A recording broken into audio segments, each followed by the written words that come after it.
বাক বিতণ্ডা থেকে হাতাহাতি, এক পর্যায়ে ধাওয়া পাল্টা ধাওয়া, মুহূর্তেই পুরো গ্রাম রূপ নেয় রণক্ষেত্রে।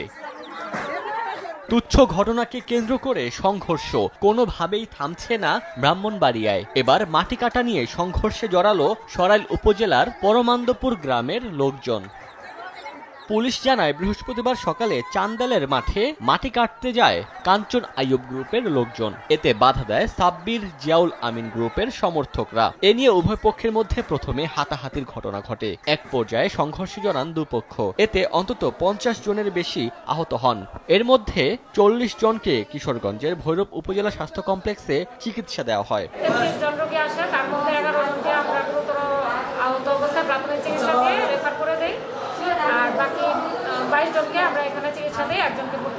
এই ঘটনায় 20 জনকে আটক করেছে পুলিশ। 1, 2, 3 ঢাকায় জমি জিতে নিন 100% ক্যাশব্যাক সহ 20 কোটি টাকার পুরস্কার। পরিস্থিতি নিয়ন্ত্রণের জন্য 14 রাউন্ড রাবার বুলেট এবং সীসা শটগানের গুলি ফায়ার করে, পাশাপাশি 3 round tear shell long shell fire করে পরিস্থিতি নিয়ন্ত্রণে আনে এবং এই ঘটনাস্থল থেকে এখন পর্যন্ত 20 জন আটক হয়েছে। এর আগে পহেলা বৈশাখে একই উপজেলার শাহজাদপুর গ্রামে তুচ্ছ ঘটনাকে কেন্দ্র করে স্থানীয়দের দুই গ্রুপের সংঘর্ষে একজন নিহত হন।